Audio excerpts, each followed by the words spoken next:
So we all knew that this was going to be a huge episode, and we saw a lot of shit go down in today's episode. But of course the main talking point is going to be Kanan killing Detective Howard before he even finds out that he's his real father. This involved Unique's jacket, which we're going to break down later on in this video. And also, I have seen the episode 10 trailer, but bear in mind this recap will just talk about the events from this episode itself, and not the trailer for episode 10, because I don't want to spoil anything for those who don't want to know what happens in episode 10's trailer. But if you do, then I will be talking about this in my second video recap, which I'm going to upload later on this evening.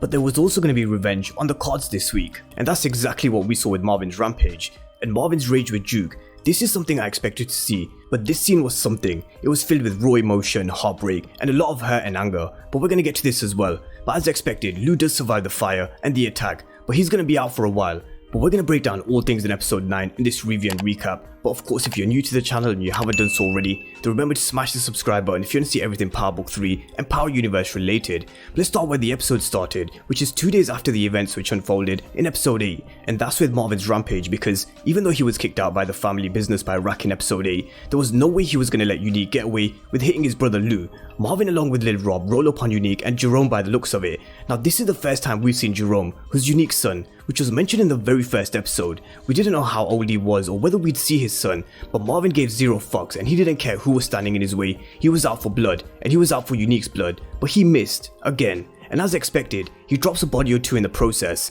We all knew Lil Rob had to go as well. He was on my death predictions for this episode, or next week, because he snitched on Kanan, and that's one thing you don't do in the world of power. So unfortunately for Lil Rob, he had to go.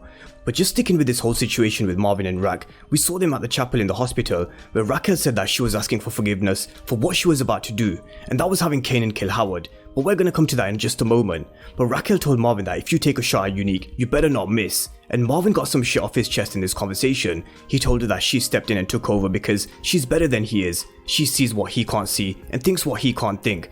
But he still deserves respect, and I definitely agree, he does deserve respect. Marvin helped raise both Rack and Lou when they were younger, and Rack tells him that she can't do this without him. She needs him, and she also needed Juke and Kanan in this episode as well. But before this happened, while Marvin was trying to get revenge for Lou, Unique tried to finish the job that he started. With the help of someone from the inside, 2 of Unique's men got access and walked straight into Lou's room, or what used to be his room, because luckily for Rack and Lou, Detective Howard still smokes, and he saw what was about to happen. But this is where Howard told Raquel, I'm gonna get a warrant for Kanan if I don't speak to him. And as the older Kanan's narration told us, there's nothing more dangerous than someone who's desperate and someone who has nothing left to lose, and he had this written all over his face. And at this moment, Raquel knew that Detective Howard had to go.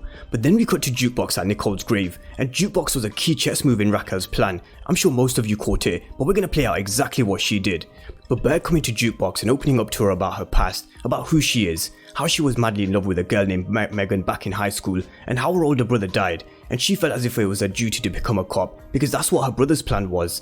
This told Juke and Rack that this is a cop that likes Juke, and someone who Juke could turn to, and someone that would listen to Juke. And of course we were going to see Juke tell Raquel all about how Burke was approaching her and questioning her. Juke told her about how Detective Burke stepped to her, and she knows that Kanan is behind the bad crack on the streets, and she thought there was a connection between the death of D-Wiz and Buck 20. Juke told her about how Burke came to her before, and she never said shit. But Rack told Juke in this conversation how sometimes police are good friends to have, and she's right. Sometimes it is very beneficial to have law enforcement on your side, just like how Ghost had with Angela, where she got Ghost out of many sticky situations and even started to work with Tasha at one point too, to help Tariq. We even saw how Monet used a relationship with Ramirez to get more protection, and he was someone who got Kane out of a sticky situation as well. And this is why it's always good to have someone on the inside, someone who's on your side, and this is what Rack was teaching Juke. But more importantly, Juke was a huge chess move by Raquel. She put the wheels in motion with feeding the information to Burke through Jukebox, with Juke telling Burke that Unique was planning to hit the cops who hit Unique's re-up, and that was Detective Howard.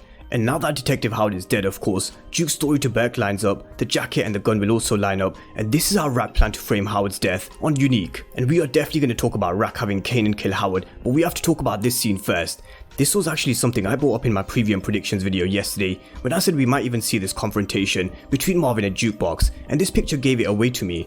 Marvin is known for snooping around Jukebox's shit, just like we saw him doing before in episode 3, and this is what led him to find the pictures of Nicole and Juke, and the videotape of Nicole and Juke singing, which of course was going to find its way back to Marvin. And in typical Marvin range, he smashes shit up, and he actually tears apart Jukebox's room and then confronts her about her sexuality. He even shows no remorse. Even when Jukebox tells him that Nicole's now dead, she tells Jukebox that she got what she deserved. But Jukebox isn't someone who backs down from a fight. We've even saw how she confronted situations head on before in episode 3, and this is where we see Juke spit directly in Marvin's face, which leads to Marvin slapping Juke and stepping on the tape of her and Nicole's, which only provokes Jukebox even more.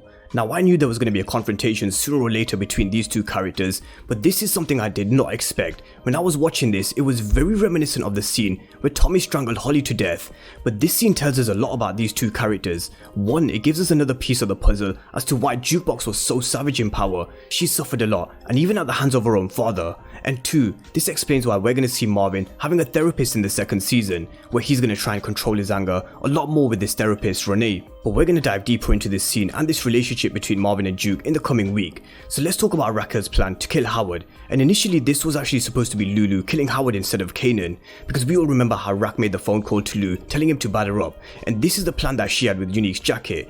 But after the conversation that Rak had with Detective Howard at the hospital, she knew that he had to go. She already made her mind up. And as Kanan came into the hospital, he told Raquel, I want to help you, I want to help Uncle Lou, just let me know what I gotta do. And we saw Marvin pulling out a gun for Kanan as they were cleaning the guns and scraping the serial numbers off the guns as well. And just another little Easter egg for you guys, which some of you may have caught. Marvin told Kanan, you're Kanan Stark, don't fuck it up. And we all know where we've heard this before. It's something I've spoken about before with how Jukebox used to tell Kanan to not fuck it up. But Kanan goes to Raquel, who's helping him aim, making sure he's ready. This is also where she mentioned how Tech 9s are always jamming up, and you can never aim right with them, which is why we saw Lou miss with Warrell a few episodes ago. But Rak told Kanan here, when you put someone down, you better make sure they stay down. She told him you hit them twice where their heart beats, and once where they used to think. But Raquel never wanted to bring Kanan into this game, even in the very first episode when they were out in the beach bucking off shots and looking up at the stars. She never wanted to have this conversation that she was just about to have with him. She told Kanan that I'm going to ask you to walk up to a man, look him in the eye and put him on his back for good. And she was asking him to kill a man because the man on the other end was someone who was trying to take everything from them. And she even referenced him to shooting Buck 20. She said that this isn't some shit when you're running on the corner and spraying some fool. This is up close, this is personal, and it's got to be you that pulls the trigger. Now, does it sound familiar? Let's rewind it back to Power and the hallucination that Tariq had, something we spoke about earlier on in the week. Kanan told Tariq the exact same thing in his hallucinations, that it's got to be him who pulls the trigger. Why? Because Ghost would never see it coming from Tariq, and the same could be said about this scenario. Raquel told Kanan that she runs through his veins, and he was in this shit before he was even in it, something that Unique told her in the very first episode. But Rak told Kanan that he needs to pull the trigger and save her. So let's talk about Kanan pulling the trigger on Detective Howard, putting on Unique's jacket just before he pulls the trigger, because when he did, this will make sure that there's GSR that is on Unique's jacket. But Kanan walks into the courtyard and he sees the man that he's about to put down, and that's Detective Howard. He walks right up to him, with Howard telling him that he spent his whole day thinking about what he was going to say and how he was going to say it. But before he even got a chance to say anything else, Kanan does exactly what Raquel tells him to do. He hits him in the heart and in the head. And Kanan kills Detective Howard before he even gets a chance to tell him that he's his real father. And it does make sense as to why Kanan in season 5 told us that he never knew his real father in a conversation with Tommy, because he didn't. And I don't think Kanan will ever find out that Howard was his real father. But another throwback to Power was, in the older Kanan's narration, he tells us that he calls his best friend to deal with the body, and that's the throwback to season 3 episode 3, when Juke said that she was his first call when Kanan dropped his first body. But this is something we're going to dive deeper on in my part 2 of my recap later on this evening with some of your comments. But elsewhere in this episode, we saw Raquel breaking up with Symphony because what means more to her is family, and she took her eye off her family. But Symphony does care. Just before he left, he told Rak to tell Marvin that Tony can't be trusted.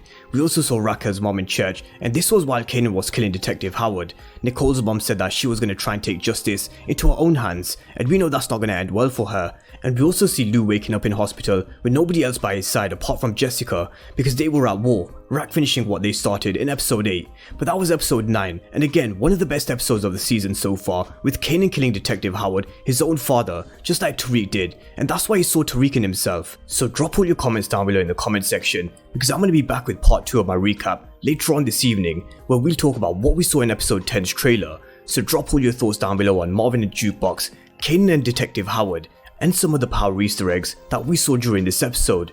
But of course, if you're new to the channel and you haven't done so already, then remember to smash the subscribe button and have the notification bell turned on, so when I drop my second video this evening, you're the first to get it. But as always, thank you guys for watching, and I'll see you next time.